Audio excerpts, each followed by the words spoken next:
बिस्मिल्लाहिर्रहमानिर्रहीम। अस्सलाम वालेकुम स्टूडेंट्स। आज हम 10th क्लास की केमिस्ट्री के चैप्टर नंबर 11 ऑर्गेनिक केमिस्ट्री के इंट्रोडक्शन को डिस्कस करेंगे।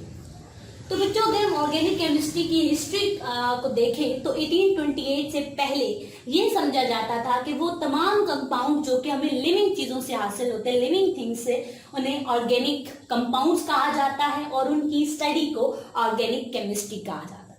अब बच्चों, ये कंसेप्ट क्यों था? इस वजह से क्योंकि आपके पास जो ऑर्गेनिक वर्ड है ये आमतौर पर लिविंग चीजों के लिए यूज होता है, तो इसलिए समझा गया कि ऑर्गेनिक कंपाउंड्स भी लिविंग चीजों से ही ओरिजिनेट होते हैं और जो कंपाउंड्स हमें नॉन लिविंग से मिलते उन्हें इनऑर्गेनिक कंपाउंड्स का नाम दिया गया और उनकी स्टडी को इनऑर्गेनिक केमिस्ट्री कहा गया।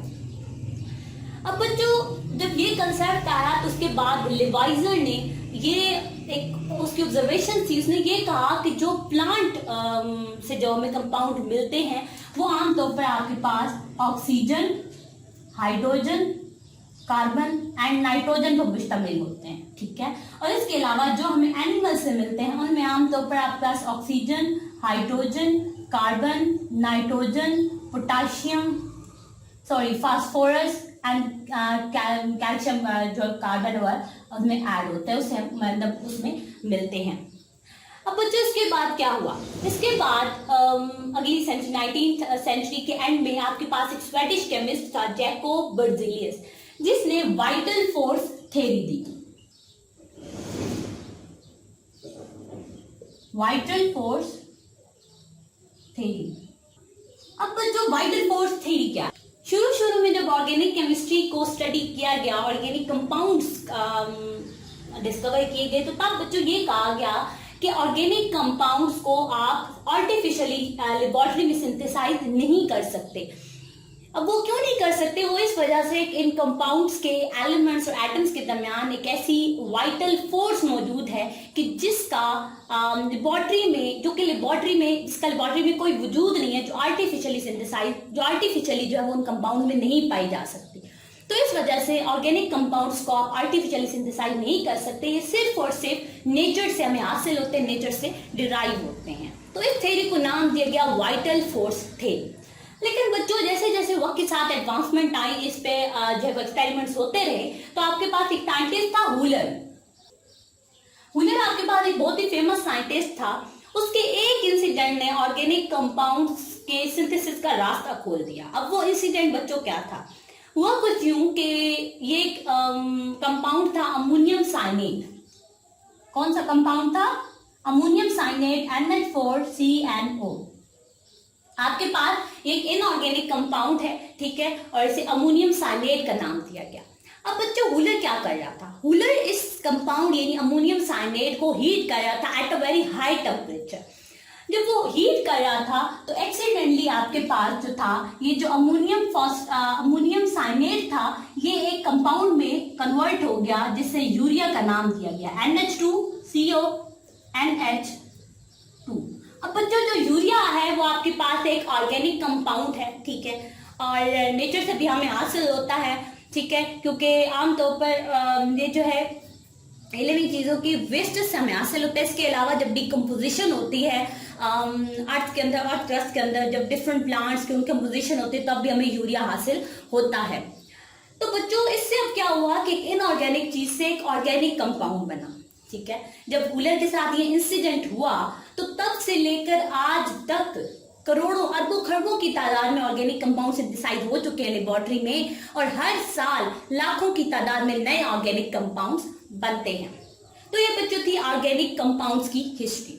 अब बच्चों, जब ये कंसेप्ट आया कि इनऑर्गेनिक से ऑर्गेनिक बनाए जा सकते हैं, तो जो वाइटल फोर्स थ्योरी थी उसको कंप्लीटली तौर पर निग्लेक्ट कर दिया गया, ठीक है। यानी जैकोब बर्जेलियस की ये जो थ्योरी थी उसको कंप्लीटली तौर पर निग्लेक्ट कर दिया, रिफ्यूज कर दिया गया कि ऐसा नहीं हो सकता। वाइटल फोर्स थ्योरी किसी भी तौर पर एक्सेप्टेबल नहीं है।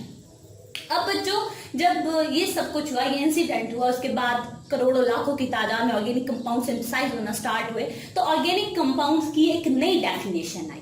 अब बच्चों, पहले हमने क्या कहा था? ऑर्गेनिक कंपाउंड्स कौन से होते हैं? जो कि हमें लिविंग थिंग से ओरिजिनेट होते हैं। लेकिन बच्चों, अब क्या हुआ कि नॉन लिविंग थिंग से भी जो थे यानी नॉन लिविंग से हमें हासिल होते, इनऑर्गेनिक और इनऑर्गेनिक से आगे ऑर्गेनिक बन जाते। मतलब ये कि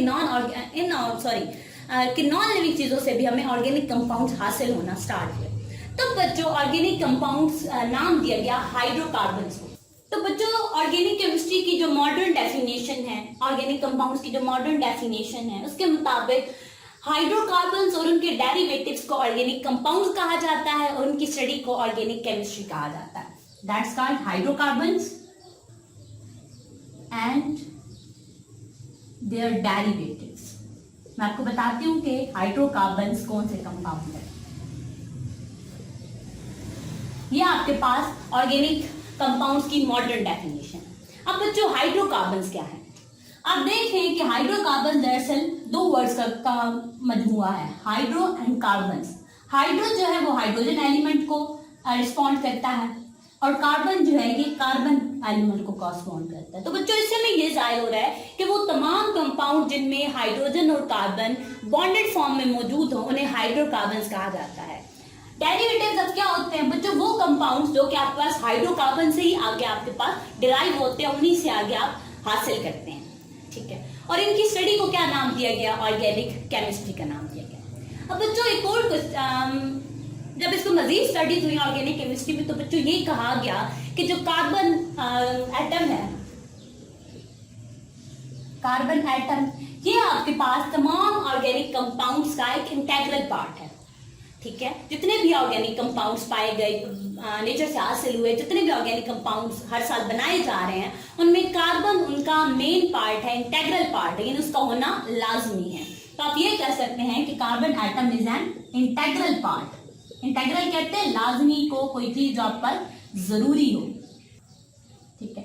अब जब बात आती है हाइड्रोजन की, तो ऑर्गेनिक हम ये कह सकते हैं कि हाइड्रोजन जो है वो एक इंटेग्रल पार्ट नहीं है, लेकिन काफी हद तक इंटेग्रल भी है, क्योंकि बच्चों कुछ कंपाउंड्स ऐसे हैं जिनमें हाइड्रोजन नहीं पाया जाता, कार्बन के साथ दूसरे एलिमेंट्स पाए जाते हैं, लेकिन फिर भी वो आपके पास ऑर्गेनिक कंपाउंड्स हैं, ठीक है।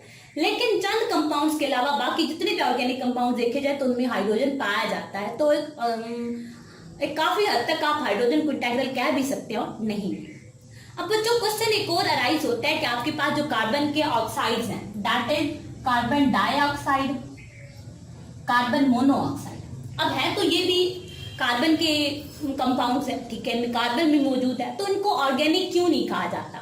तो बच्चों इन ऑर्गेनिक केमिस्ट्री की जो क्लासिफिकेशन है ऑर्गेनिक कंपाउंड्स की, इसलिए इनको क्लासिफाई उनमें नहीं किया जा सकता क्योंकि जो कार्बन के ऑक्साइड है, लाइक कार्बन डाइऑक्साइड है, कार्बन मोनोऑक्साइड है, इनकी प्रॉपर्टीज कंप्लीटली जो है वो ऑर्गेनिक कंपाउंड से डिफरेंट है, ठीक है, क्वाइट डिफरेंट है, कोई ताल्लुक नहीं है दोनों के दरमियान। तो इस वजह से इन कंपाउंड्स को ऑर्गेनिक कंपाउंड्स का नाम नहीं दिया है। तो बच्चों ये था हमारा आज का लेक्चर। अगर आपको इसमें कोई भी बात समझ नहीं आई तो वीडियो के नीचे कमेंट कर सकते हैं। अगले लेक्चर तक के लिए अपना ख्याल रखिएगा। अल्लाह निगहबान।